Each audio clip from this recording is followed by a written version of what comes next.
Hey guys, Alexis here. So this is going to be my setup. I have my primary bag here.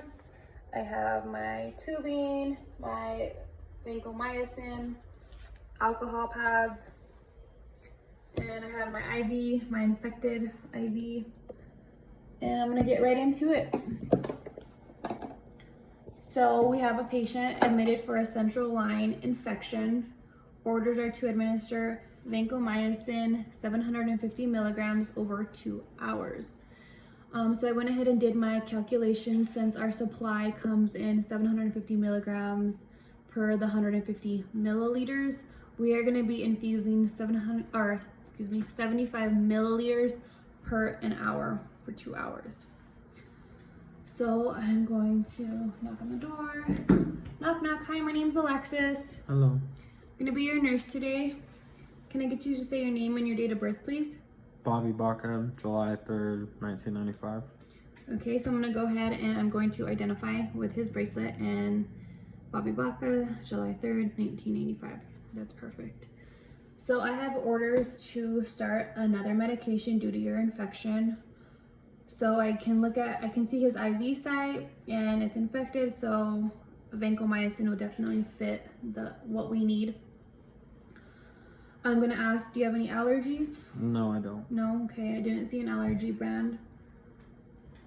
I'm gonna go ahead and grab my short secondary tubing and open it.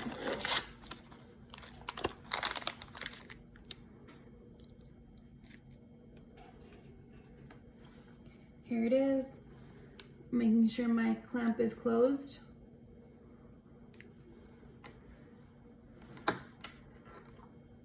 I've identified him, so I'm gonna go back to my MAR, double check the medication with my MAR, grab my medication that I had already brought into the room with me since I've already checked it. And now here it is, my vancomycin. And I'm going to remove the cap on my tubing spike, putting that to the trash, and removing the cap on my medication container. You want to be careful not to contaminate the two. And I'm going to attach my tubing to my medication by inserting my spike into the medication port.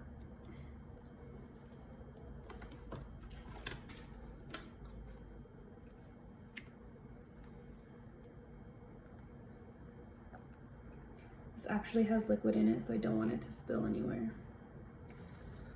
So here is my secondary tubing, and I'm gonna go ahead and just hang this.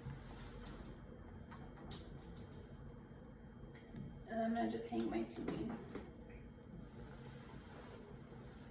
And then I'm going to grab my extension hook and lower the primary fluid. This is normal saline. This would be my extension hook. And you see that my piggyback is higher than my primary bag. So I would go ahead and then label my tubing. We want to make sure that once we have a secondary tubing that we label the tubing when this tube needs to be changed, and that would be 4 days from today. So today is Tuesday, Wednesday, Thursday, Friday, Saturday. I would label it with a Saturday tag.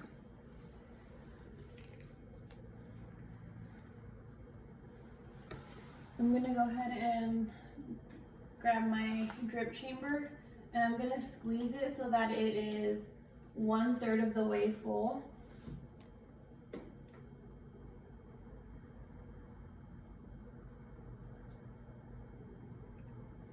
Okay, you guys can't see it because it's still fire, but here's my drip chamber, and it's about 1/3 of the way full.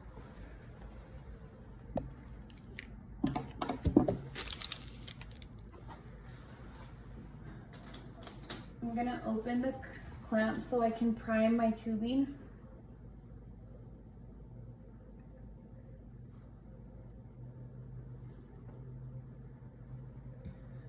And go ahead and close it once my tube is primed.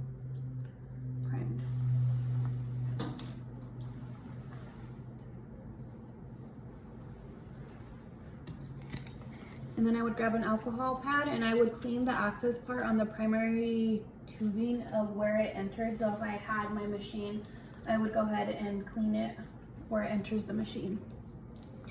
And I'm gonna go ahead and connect my piggyback to my machine. In theory, it would just be right here.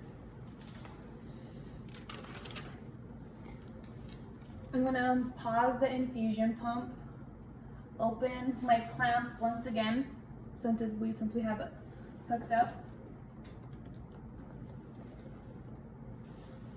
And then I would begin the secondary tubing by setting the rate. So like I said before, we were gonna administer 75 milliliters over an hour for 2 hours.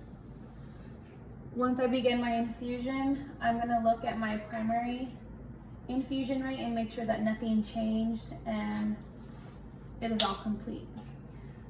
I will wash my hands and I'm gonna document my administration, and I would be back in 2 hours to check making sure that my medication has infused, nothing's left in it.